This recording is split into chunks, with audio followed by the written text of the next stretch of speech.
They're going to be trickling in.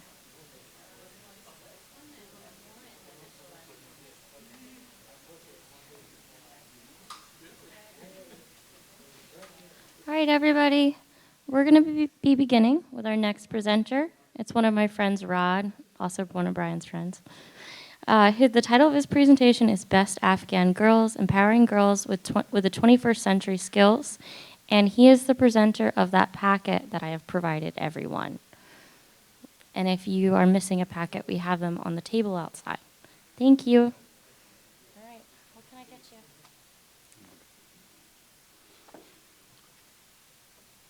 All right, how's everybody doing this afternoon? So first, thank you everybody for your service and for like working on projects that benefit many people. Some people have asked me, like, oh, what am I doing here? What RCE am I belong to? I don't belong to any. This is really just we started this project for Afghan girls, and it's been very successful, and so it's stretched out and gotten legs and gone out to a lot of other people, a lot of places. You need to adjust it.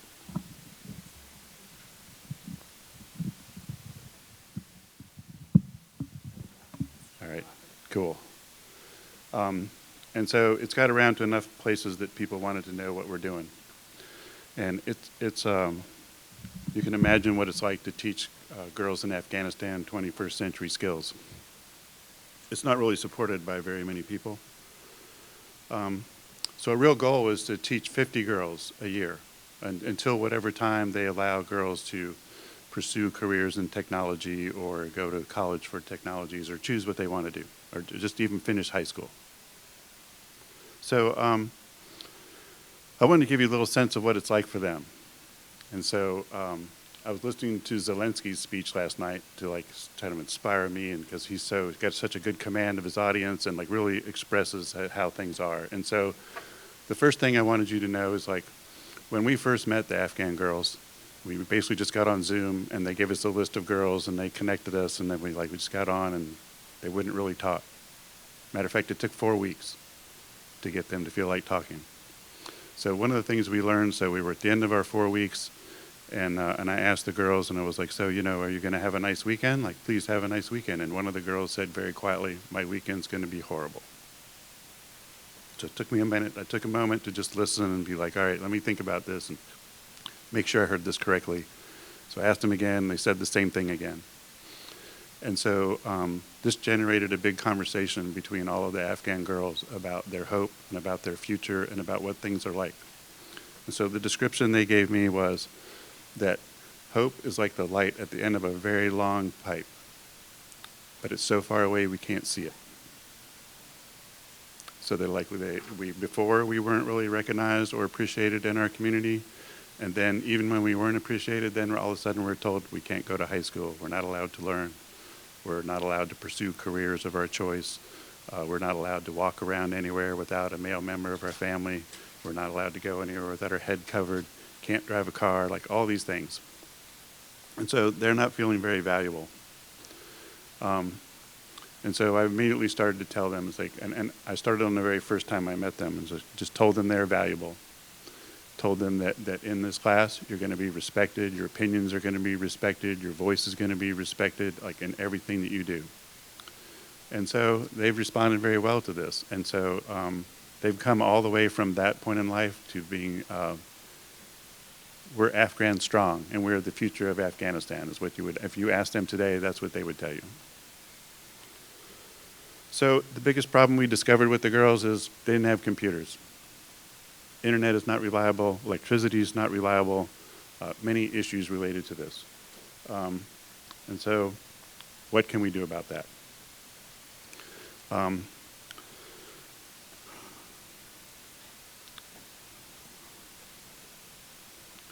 The other story has to do with how we were able to start this. So I used to teach at T.C. Williams High School, which is a high school right on the other side of the Potomac River, other side of the bay and Potomac River.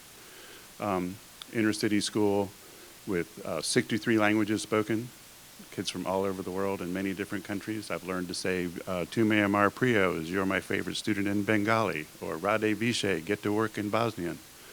So I would trade my students, like, you teach me something from your culture, and I'll teach you science, and I'll teach you English, because most of my students didn't speak English when I met them. So one of them is Habiba Ashna. Habiba Ashna, which is now considered in Afghanistan Habiba Jan, because she is considered very honorable. She has worked most of her life since she was my high school student for women's rights. So when she was my student, she came before class, she came after class, she came during break times, every time tried to learn some more English. 7 months later, she passed the state standardized test in science. And so after she graduated, she did a little work for the State Department, translating in Pashtun and Urdu. And then she went to college, and then when she left college, she started the Pashtuns Women's Association while she was in college. Then she went back to Afghanistan to start a women's college. So imagine how that was received. So we collected several books and sent them to part of the State Department for them to help start a new university, because like first thing we thought they needed was like SAT prep books or English books or TOEFL prep books and things like that. And so she went on and worked in the palace with women's rights and education right up until the government fell. So she escaped out to India with her young son, and she was pregnant, and her husband got stuck in India. She ended up in the United States because she already had a passport to be here, or visa to be here. And she immediately called me and said, I need help. I said, well, what's going on? So we were trying to contact her just to see if she was safe and didn't get caught up. And she's like, the Afghan girls want to learn 21st century technologies. Can we do this? I was like, sure. So I decided to go ahead and take a shot at this.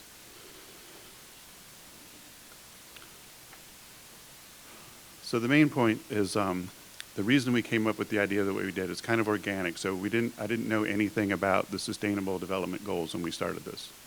I only knew that the Afghan girls want to learn 21st century technologies. And as we started to teach class, we started to ask them, what do you want to learn? And so they really love robotics, they liked coding, and they liked the engineering aspect, and more particularly, they liked the engineering design aspect that allows them to be creative. So we thought, well, what's the best thing we could do for them? How could we create the most opportunities for them in life? So we thought, well, if we teach them 21st century skills and get them all the way to the point where they can get a certification in some sort of computer language, or pass a TOEFL test, get prepared for college, all kinds of other things that would help them. And so we started down this path. So we thought it would also, it's very important for the girls to feel valuable, is to empower them. So the first way to empower students or any kind of person is to allow them to have decisions. When I ask them, what do you want to learn? They tell me what they want to learn. When do you want to have class? They told me when they have to have class. So I adjusted to all of this, every request they had. So now, they wanted to have something special and valuable for them. So we wanted to make sure that for the classes we were teaching that they became like official. So we contacted some universities and several to try to get at least some credit for them, even as a non-degree seeking student or continuing education credits. This was super valuable to them, some sort of form of credibility, some acknowledgement for the rest of the world that they actually accomplished something. So this is now they're getting educated and they're learning 21st century skills that many people in Afghanistan don't know. They're also learning how to teach in a different way, because the way they were taught was, the old-fashioned way of like, I'm going to teach you, I'm going to tell you what I want you to know, you're going to write it down, copy it, and regurgitate it to me on a test. So we don't do that. We do problem-based learning and project-based learning. So here's all the different sustainable development growth goals that it hit. So it hits poverty, zero hunger, good health and well-being, quality education. They're getting taught by, like I used to teach at Virginia Tech, and this is who their teacher is. Gender equality, decent work and economic growth, industry, innovation and infrastructure, reduced inequalities, peace, justice, and strong institutions, and then part of the reason I'm here is related to partnerships and goals. So, what is their progress right now? So right now, or what is the program? So we scaffolded the classes because we knew that most of the students had no background, like zero. They had not ever heard of Amazon. That was kind of the big, or anything related to that. Even just to get a piece of mail to where some of the students live is a difficult thing. So we developed these courses to teach 21st century skills. The first course is kind of basic. They learn how to code digital video games, and they get a little taste of robotics and engineering.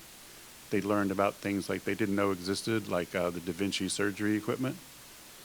So I shared a lot of different technologies with them and kind of exposing them to the rest of the world. And then we moved more into robotics and engineering and how to code. So the second course focuses more on their skills, where they get really more engaged in robots, but it requires computers to do this. And so we did a lot of work towards this already.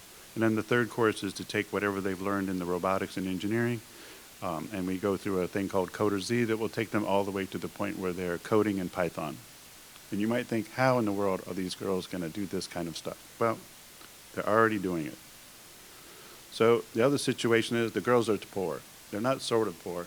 Computers are out of reach, completely out of reach. For many of the families, their cost of living for their family or the family income for a month is like between $100 and $200.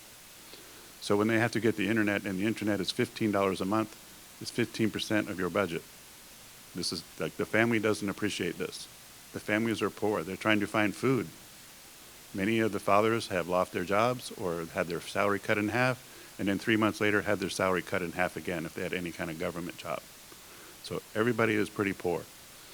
Everybody's very desperate to like gain some other access to like improving their economy.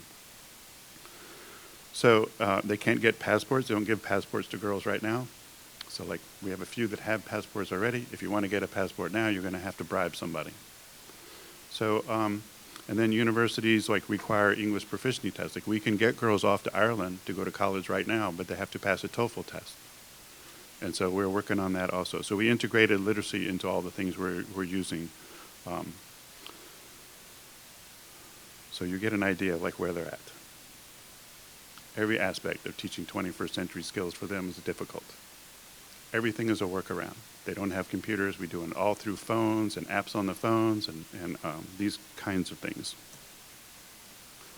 So sustainability in action. So I just wanted to show you like a preview, kind of like how we're at now. So the girl on the right that you can barely see part of her, she's one of my students, and she is working in a what they call an AYC school. That is an Afghan Youth Connection School.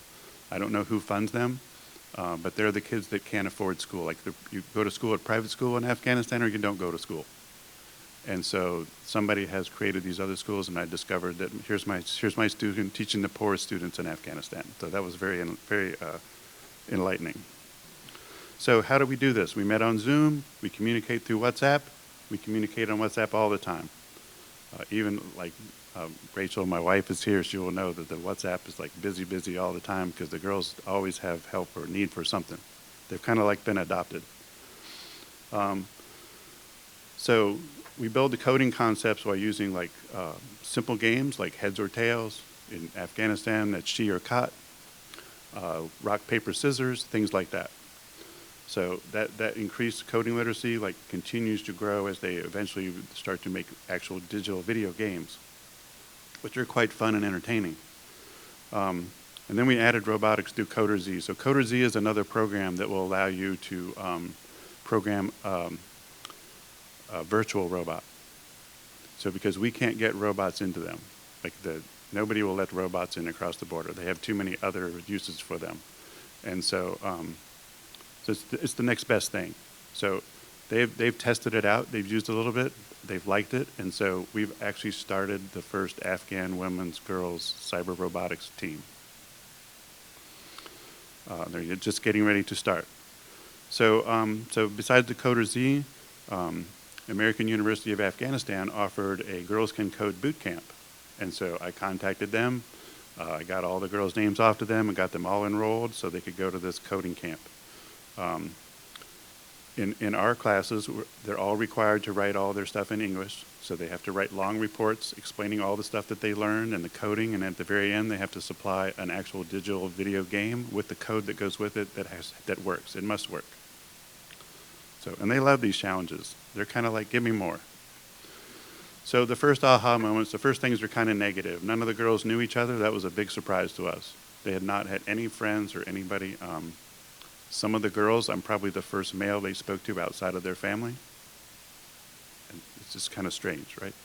Little or no computers, or no access to computers. So some of the girls, like the girl that teaches in a school, she can sneak into her school early in the morning, like 5 o'clock or 6 o'clock in the morning, and use the computers until the other people show up.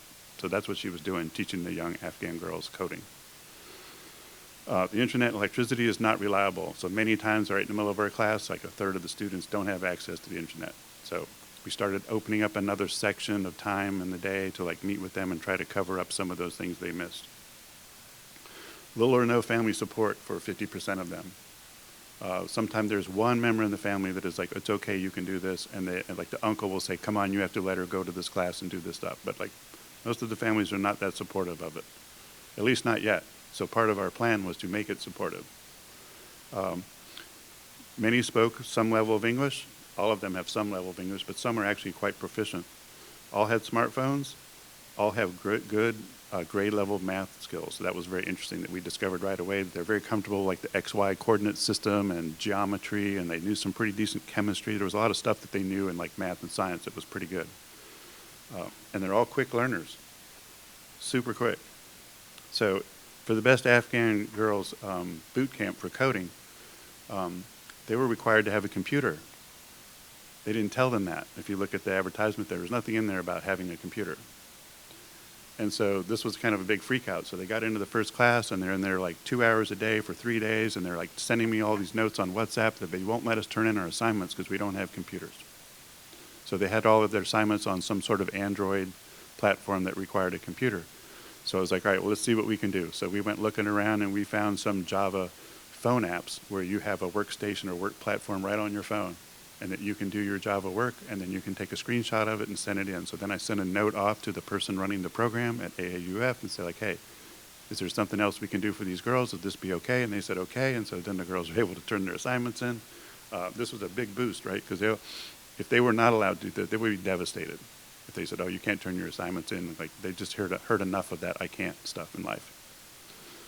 So, and there's a little bit of the coding that the girls were doing, and they're doing the, the regular thing that everybody does in a coding class. The first thing you code is hello world, then you learn how to add and subtract and divide and those things. And then on the bottom right is just their schedule. So you can see they were learning the same things that you would learn in any other type of coding class. So how is our progress? So we started with 12 girls, 9 completed it. 3 of them decided that it was too much work or didn't fit their schedule or something else changed or the parents didn't let them or something. And so they've completed the first 21st Century Technologies and Skills course. They completed the AUAF coding boot camp for Java. They earned 3 credits from University of California, San Diego. So I called universities and I begged universities to let the girls get some sort of credits. Continuing education credits, anything that is like got an official university, anything on it to make them feel valuable. So they gave us scholarships for the first group, and then they completed at least one section of the Coder Z program. They used the engineering design process to create their digital video games, and then they coded their digital video games and wrote a final report. The second cohort has just started, so we invited 8 of the students out of those 9 to come participate in the second group. 2 of them are working as administrative assistants, and the others are working as teaching assistants. They're loving it. They love having the responsibility. They love having an impact on the other girls. They have become a team. So the first group, they email each other, they talk to each other all the time. They're like a real team. So then we had them come meet all of the people in the second cohort and have them all go out and message at least 3 different people so that everybody would get connected and start to become a team. Now, they're all like a great team. Like even when I'm doing this and traveling and stuff, I've had to miss a fair bit of our class time. So I still get on with them to start the class, let them know I'm busy doing this thing, and then some of the other girls will come and take over and help teach the other girls. So this is, and that was part of the aspect too, that we have 2 girls that already have college degrees. And so one of the aspects for them is to teach them how to teach the class I'm teaching, to build expertise within Afghanistan, so they're not dependent on people on the outside. So Coder Z, this was a phenomenal find for us. And then I talked to the CEO of Coder Z, and he gave us 30 seats for 12 months free. So we can use it all the time. Normally, it's a pretty expensive program.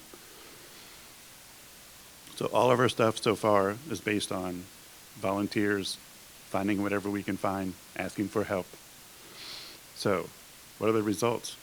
These girls have been amazing. They've taken full advantage of this. They love to learn. It shows in their progress. The first cohort can all code digital video games. They use the engineering process. They provide detailed descriptions of many types of engineering. They can describe the 21st century technologies. And they've achieved a level of proficiency that allows them to teach the other girls. We're quite impressed. And you can see on the right, that is their one of their grades. And you can see, like, these students are like, if I get a 95 instead of a 98, they're going to cry. They're so serious about being excellent. So these are some snippets of their screenshots from their video games. I was trying to get it like a real video game on here, but I didn't know how much room we had for memory to send my presentation in. And so, and then you see some of the coding up on the right, and you see some of the stuff they were doing on the Amazon engineering challenge, where that robot that's moving packages around an Amazon warehouse is called Hercules. And they learn how to code Hercules. So what's the impact? The girls are learning employable skills. 8 girls are currently receiving stipends as teaching and administrative assistants, which is a giant boost for their family incomes. 0 hunger. Some of our girls have concerns about having enough food, so we're trying to take care of that by hiring them. Our goal is for the girls to gain employment and provide food for their families. The teaching assistant and administrative assistants can already contribute. Good health and well-being. When we met the girls, they were in total despair. And now they laugh, they play, they interact with each other like they're enjoying life. They're also, I think, distracted enough from all this stuff that they're not thinking about the other stuff around them so much. The best Afghan girls are being taught by a STEM educator, that's me, and I invite all kinds of people in to come visit them that are professional women that are in some sort of STEM career for them to ask questions to and learn about their careers. So gender equality is probably the biggest aspect, the impact of what we're doing. So because these girls now are becoming a resource for their families, so we got them all internet cards for their families so they didn't have to pay for the internet. Now they're getting computers, and then they're going to get the internet for 6 months. So now they're going to be like, and then if they start bringing in money, they're like, go girl, come on, do some more of this. You're doing great. Instead of like, why are you doing this? And you're just being a problem. So the skills they're learning are employable in many different ways. Almost every country will take people in with these skills. So decent work and economic growth. What kind of work is this compared to what they normally do? This is wonderful work compared to what they normally do. When we say they're earning an equivalent to 20 to 30%, for some of them it's 50% of their family income that is coming from the teaching assistants. And then when they complete the program, we're hoping to get them into industry certification and actually get them hired by a company, because if you have a computer and you have the internet, you can work anywhere now. We have to teach them how to hide their money, though, because it will be so much money compared to what they normally have. They're going to have to, like, use bank accounts and buy property or something. I don't really know. But when we get there, we'll love this problem. So for industry, innovation, infrastructure, because we're teaching the skills, like one of the things people we're talking to is Afghan Wireless. Because we're like, we can train the girls to do the work that you need to have done. You just tell us what it is and donate the internet for us.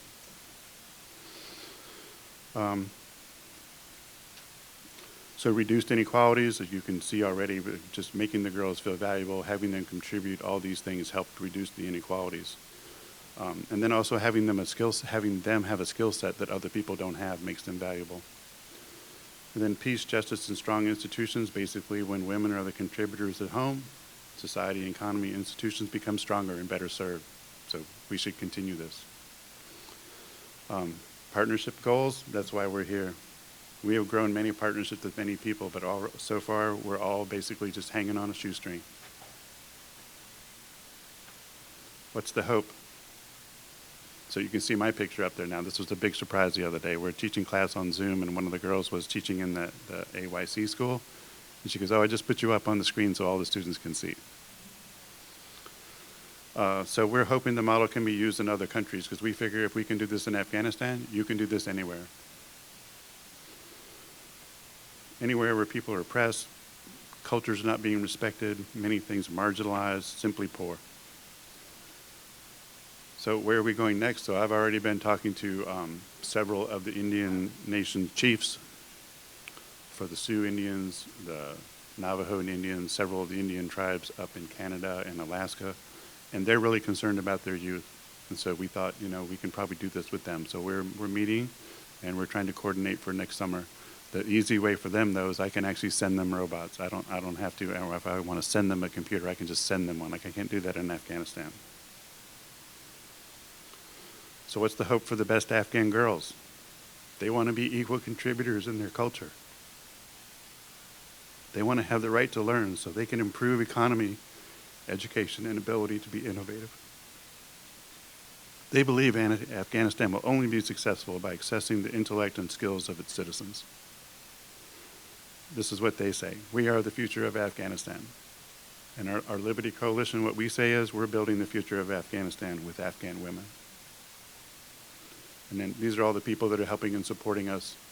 So I learned some other tricks, like to send a note to the Afghan American Chamber of Commerce CEO and ask him if he can help. And he's like, oh, send me a one-pager and I'll help you edit it. And then he'll put it out in some NGO newsletter and it'll reach 2,500 NGOs.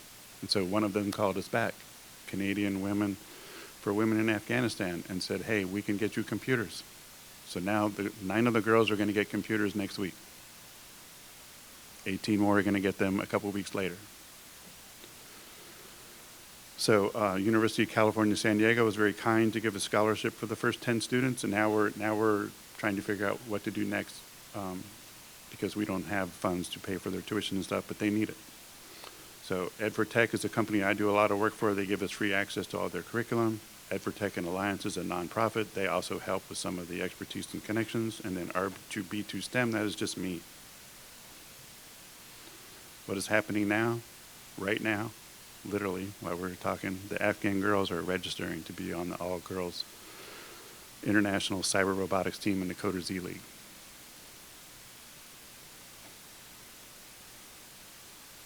But this is us, the Liberty Coalition, me, Habiba Ashna is the girl I was talking about. Narjis is another girl that is in Germany now, still trying to get to the United States. I think you have seen her resume. And my wife Rachel is here. Any questions? So, yeah. Yeah, she wanted to know how we're able to work around the failed government. So you will see that I resist saying the word Taliban because it gives them, it makes them legitimate, and I don't want to do that. So they don't seem to worry too much about what's happening inside of a compound or inside of your house. If they were to go down to a store and buy 10 computers, somebody would notice and want to know what's going on, and they would come visit your house then and want to see your cell phone and all that stuff. But if you keep it on the down low, you send your brother to get your computer or your father or something like this, and just we just keep it on the down low. We don't advertise it out anywhere. We have already 300 girls. So we're in contact with 300 girls. We have 260, 70 girls waiting for us to get some more capacity. So we can, I'm just me, so I can do about 50 girls here and that's it. And so I have some other people that are starting to get involved. We'll see where it goes. But in general, it's worked a lot better than I thought. And there's been a lot less, friction from anybody else except maybe some parents. Yes.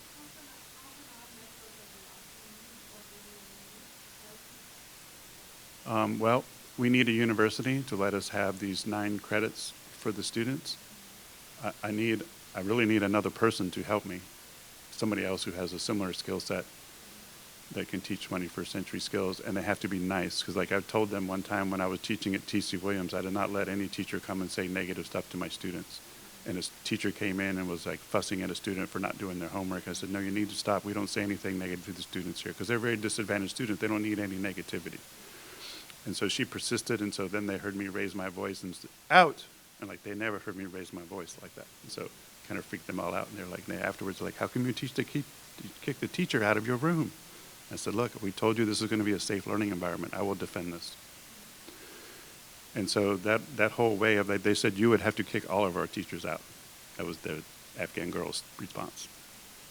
So it has to be a nice person. They need this sort of care and comfort in life, and somebody to think more about what's good for them. You can tell I'm very student-centered. I think Brian is the same way, very student-oriented and student-centered. And so like, I'm a believer that school is not about administrators or buildings or anything. School is about students only. Yes.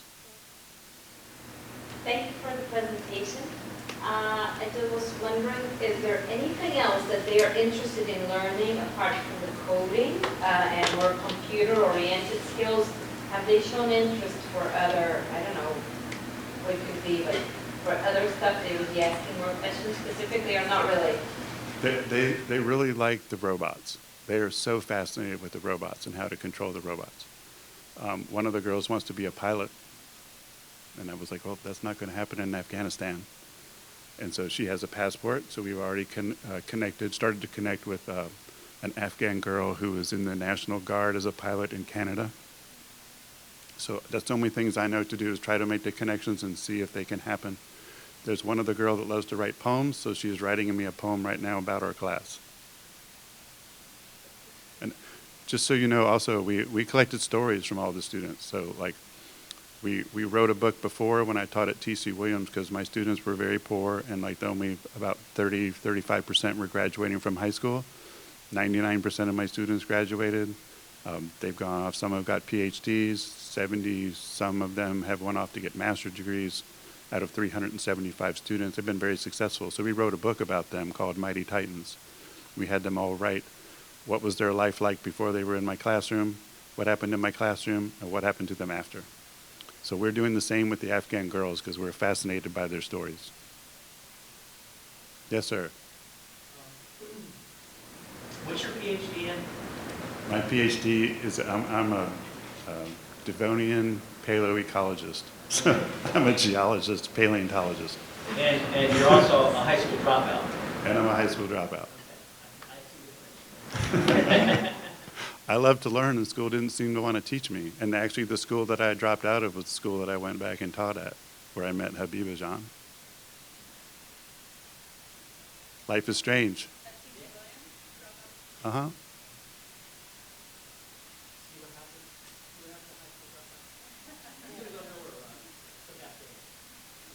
Well, there's a lot of other parts to my life besides this. We ran a workshop for National Society of Black Engineers this summer with 3,500 kids. And whenever we do these kinds of projects, we send the robots home. The kids keep them. Yeah. So you ship them? No, you can't. How do they have This is not a possibility. So Yeah, what exactly. they do is, so Canadian women, for women in Afghanistan, they give them the money in Afghans, and then they go buy their computer, and then they have to turn in the receipts. And they monitor the whole thing about getting the receipts back from them and verifying what they're for. So all the girls have to do is pick a computer that will support Windows 10. That's all we need for the robots. And then they should have enough money left over. They're getting about $580 a piece. And in US dollars right now, that's pretty good over there.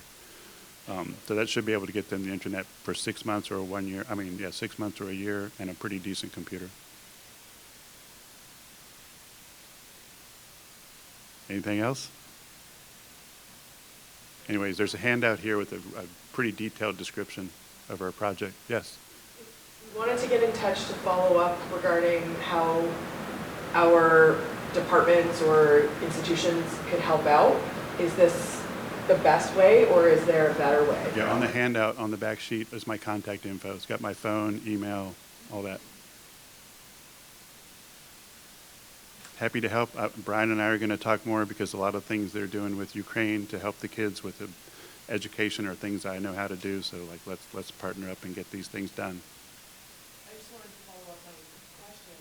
I'm actually from Canada, and the last slide that you just went over in terms of helping, or maybe the one before it, sorry, in terms of developing programming for Indigenous girls to learn 21st century skills. That resonates very strongly. Yeah, so we thought this would be the best way to get the boys interested in the reservations.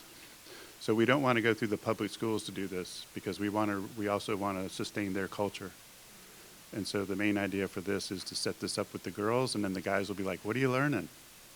I want to know that, right? And I'll go, how come you have a robot and I don't? And all like that. So I've already met with several. I spoke at World Peace and Prayer Day, and so many of them were there. And so we had sat down and talked about this and tried to plan it out. So I represent a non-static department within the Faculty of Education at Queen's University. Awesome. Within the Faculty of Education, sorry.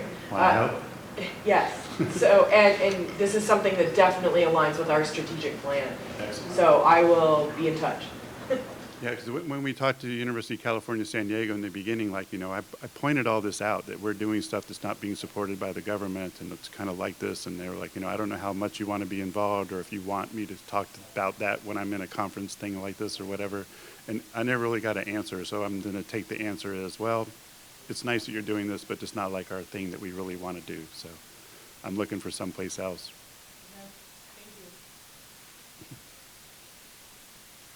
Anything else? You got a question, Brittany? Come on. I can email you. Thank you, Rob's guys. very good at emails. He writes back quicker than me.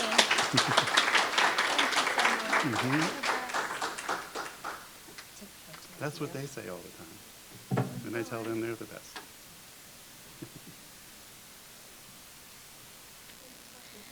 Hi, everyone. We're going to move on to our next speaker. This is my colleague, Dr. Thomas Boudreau, and this is his wonderful team of students that are going to be presenting right now. And I'm going to let them introduce themselves. Just make sure you talk close to it, because if not, it doesn't pick up the feed. Hi, everyone. My name is Maggie Atherton. I am a sophomore here at Salisbury University, and I am a conflict analysis and dispute resolution major. Hello, everybody. My name is Cleopatra Bent. I'm a senior here at SU. I'm looking to graduate this fall, yay. And I'm also a conflict analysis and dispute resolution major. And Cleo is also a U.S. Navy veteran and a mother of one, so there are actually 3 generations represented up here, not the 2 that you see before you. Hi, my name is Gina Folks. I am a conflict analysis and dispute resolution major, and I'm a junior.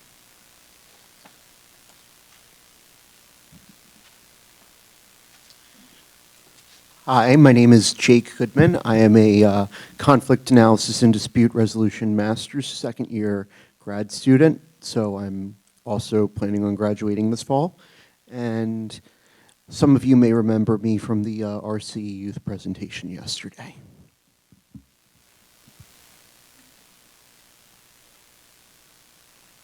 Hi everyone, my name is Annalyn Redding. I'm a junior. I'm going to be a senior next semester, and I'm also majoring in conflict analysis and dispute resolution. And I'm Tom Boudreau.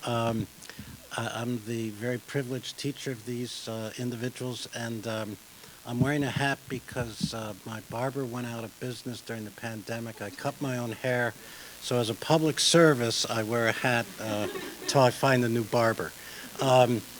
We are talking about the United Nations and climate change and what we can do as a community, as the UN community, to address it. It has to be much more aggressive.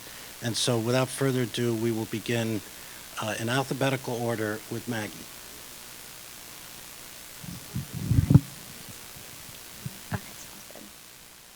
Okay. So to start off, the global climate crisis is largely caused by CO2 in the global atmosphere by human activity, and it is accelerating, and you can see that from this graph. This graph shows the CO2 levels in the atmosphere since the first Earth Summit in Rio from 1992, and as we can see, it's definitely increasing. So that's something to be aware of. And it is predicted that over 40 million tons of CO2 will be emitted into the atmosphere globally this year. So annually, the world is still increasing the amount of CO2 into the global atmosphere with an estimated 43 million tons for this year. And these CO2 emissions are directly linked to temperature increases and climate change.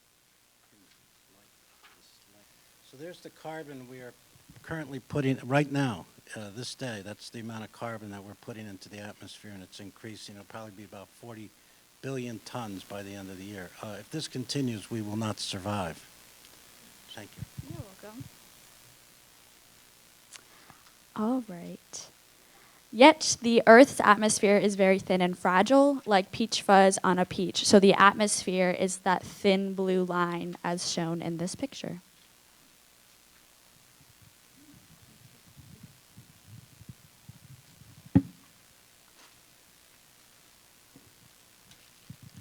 So the COP process, the Paris Agreement, carbon cuts are alone not enough. While carbon cuts are essential, they are simply not happening in time to make a decisive difference. We are still heating up with increasing extreme weather events such as droughts, wildfires, hurricanes, flooding, wild storms, increasing worldwide. IPCC 2018. The world stands on the brink of failure when it comes to holding global warming to moderate levels, and nations will need to take unprecedented action to cut their carbon emissions over the next decade, according to a landmark reported by the IPCC in 2018.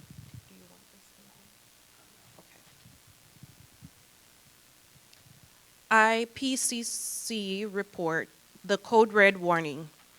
Then the August 9th of 2021 report released by the Intergovernmental Panel on Climate Change confirmed there's no chance of undoing the damage already caused by global warming. With climate scientist Linda Mern stating, it's just guaranteed that it's going to get worse. IPCC issued a report in August of 2021. UNSG Gutierrez on climate change. He has been a leader at the UN in raising the alarm, but he can't do it alone. For instance, just prior to the Glasgow COP26 conference, he stated that we are headed for a climate catastrophe.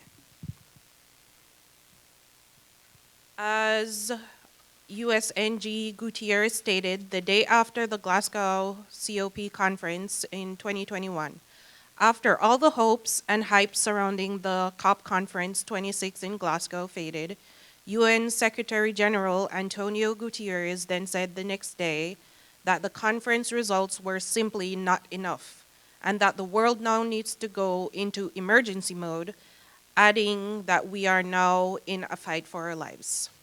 So this is pretty important and hard stuff to hear.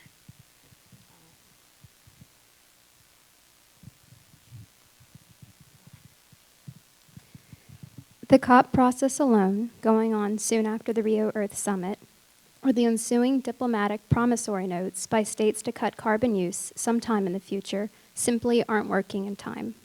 Still necessary, but certainly not sufficient. The key indicator is halting, stabilizing, and then reversing the amount of CO2 in the global atmosphere. Right now, the Keeling curve is in an upward death climb. This won't continue for long. Rhetorical statements, speeches, and conferences won't change this.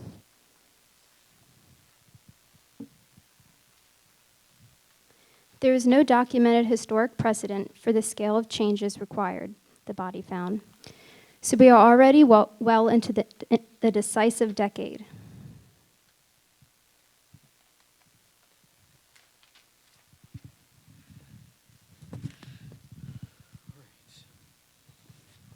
So it's very simple, but extremely ominous. Am I on the right? It is. Okay, right. So it's very simple, but very ominous, like really ominous. Without a sustainable global climate that can support and sustain life on this planet and achieved within this decade, there will be no further sustainable development in the 2030s or beyond. We need to act now. Evidence. Just look out the window or read tomorrow's headlines, whether in the Salisbury Daily Times or whatever your local newspaper is. More heat, droughts, wildfires, hurricanes, strong gale force winds, increasing temperatures, etc. Just look outside. Look outside. I'm serious. It's not really a laughing matter, but you get where we're going. All SDGs are interrelated. All SDGs are interrelated. We have code examples that this is a code red for climate change. Global climate change is and will increase poverty, not reduce it, relating to SDG 1. Global climate change is and will increase hunger, especially among the poor and most vulnerable of many societies, including women, children, and the elderly. It won't reduce hunger, relating to SDG 2. Global climate change will reduce health and the well-being of billions of humans in the immediate future, not reduce it.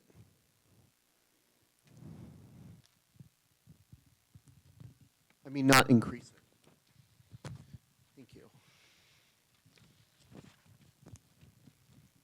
We are running out of time to ensure a sustainable global climate. There will be no sustainable development possible in the years and decades ahead unless we first ensure a sustainable climate by the end of this decade. So how can we, in the UN community and its supporters, do this?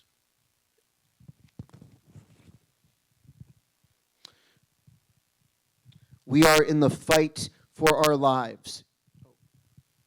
I am very sorry, guys. We are in the fight for our lives.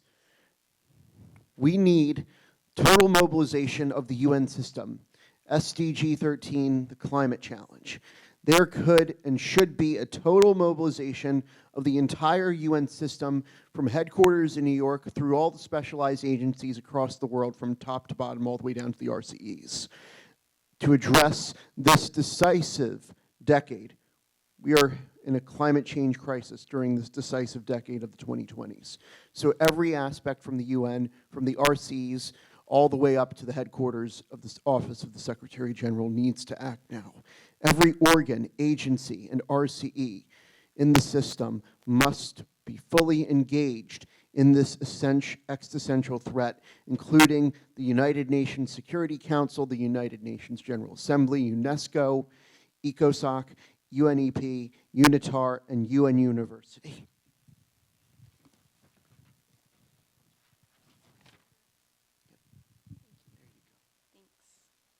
The UN in New York City contains the largest number of diplomatic missions in the world, a global nervous system. Permanent diplomacy. Diplomats are already permanently stationed there in New York City. So there is no need to fly all over the world for each new COP conference, leaving an enormous carbon footprint. Strategic partnership with UNEP. The UNSG or UNGA decides and approves, and the UNEP, with its expertise and experience implements and assesses effectiveness. Purpose of full mobilization of UN system. Publicize, educate, and mobilize societies throughout the world to effectively address the climate threat. Right now, there is often a business as usual attitude, especially in the developed world. For example, the United States of America, or an effective and largely non-action towards climate change. The RCES can significantly contribute to this effort. Much more needs to be done. So now we're going to talk about some key actions that the UN can take. to start combating this climate crisis. So the first one is the UNGA can recognize in a declaratory resolution pre-existing and basic legal principles, namely that first, the Earth's atmosphere is a global trust belonging to all. So the Earth's atmosphere is the only global commons without a legal regime to regulate its sustainability and use. The oceans, Antarctica, even near outer space, and the moon have international treaties, but not the Earth's atmosphere. And this can start with a non-binding UNCA RES.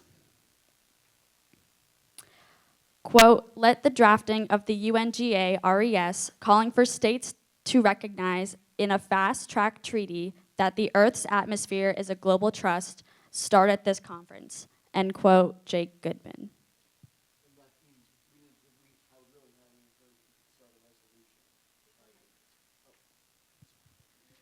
To clarify what I mean by that, we need a resolution to start getting drafted at this conference and then bring it back to our respective UN locations, RCEs across the Americas, our New York, Tokyo, Paris. We need to get the ball rolling. We need to take action.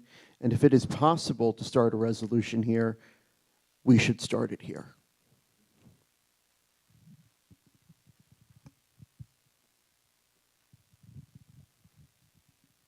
So to continue, the Earth's atmosphere as a global trust. So for number 2, emergency annual sessions of the UNGA to address climate change. The UNGA must meet under Article 20 of the UN Charter in emergency meetings every year in New York City to address the critical crisis of global climate change. Until the danger is overcome through a combination of dual-track negotiation efforts designated to A, cut carbon emissions measures, as well as B, to restore the Earth's atmosphere by promoting negative emission technologies. And it's the acronym for that is NETS. Number 3, promoting carbon sequestration. The UNGA can promote through voting and non-binding resolutions that the massive research, development, and deployment of carbon sequestration projects and NETs, negative emission technologies, creating thousands of jobs to begin removing CO2 from the global atmosphere.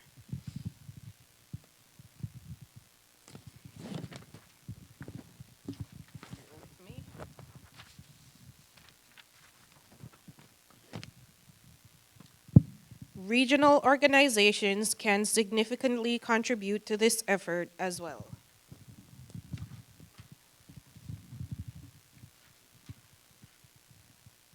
Promote carbon sequestration and nets. Each regional organization, the AU, EU, Nordic Council, OAS, etc., can adopt 1 or 2 large-scale net projects to rapidly develop and deploy. The IPCC has supported removing carbon from the atmosphere since 2018.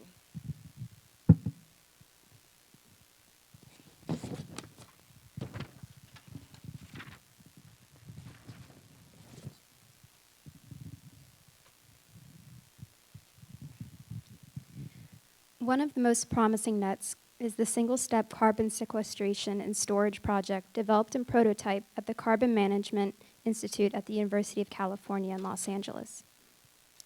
Simply stated, this is one of the most promising nets in development in the world today, but they are hampered by lack of funds.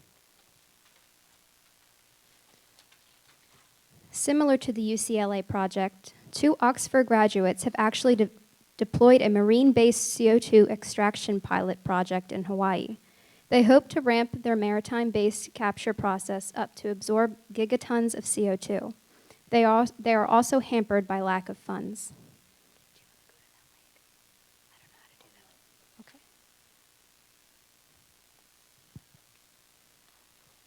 Marine permaculture and the Climate Foundation. The large-scale marine permaculture and kelp farms have already been developed and deployed by the Climate Foundation in largely indigenous areas in Indonesia and the Philippines, where local people are intensely dependent on the fish protein that healthy coral reefs provide. They are also hampered by lack of funds. According to CPRI, the world will spend over $2 trillion on arms this year.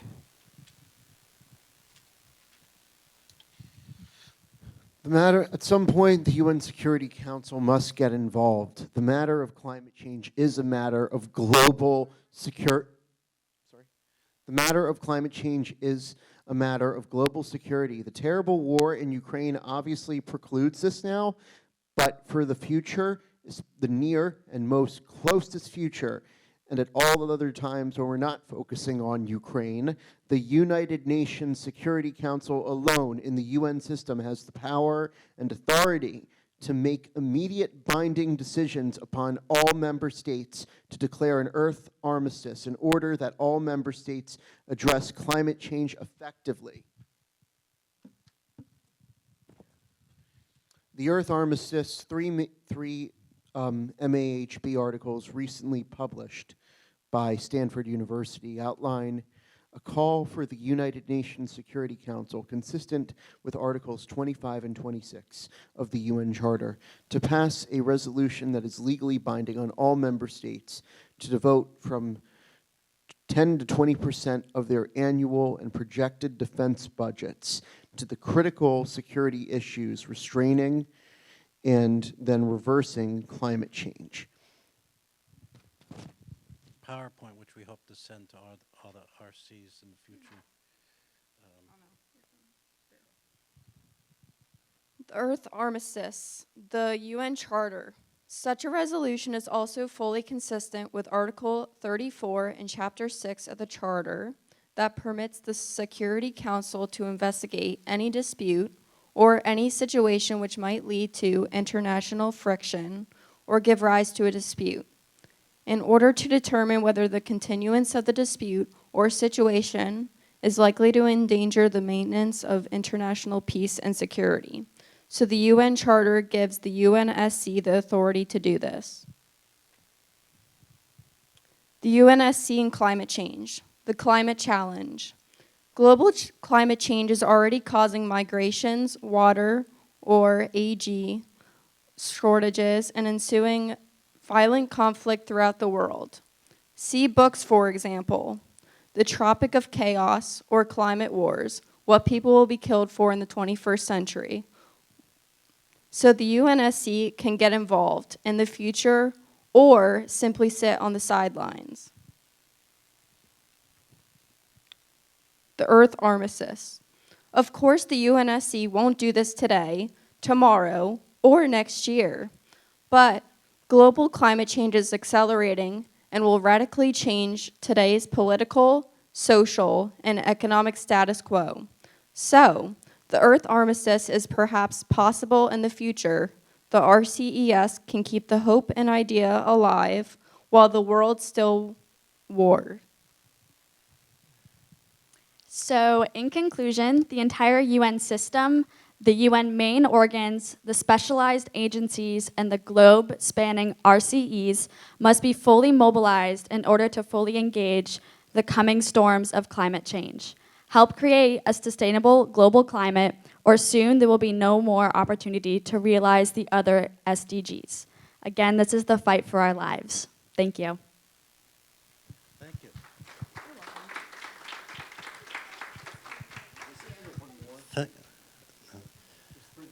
And Maggie has to go. She's a tutor, so thank you, Maggie, very much for being here, but I think you're already late. I always say that the best students teach and the best professors learn, so thank you very much for presenting this. Any Q&A? I know we're tight for time. We hope to send this PowerPoint out to the RCE community, and it's a work in dialogue, so if you have questions or criticisms, we can respond, and hopefully it'll become a resource for the RCEs. Thank you very much.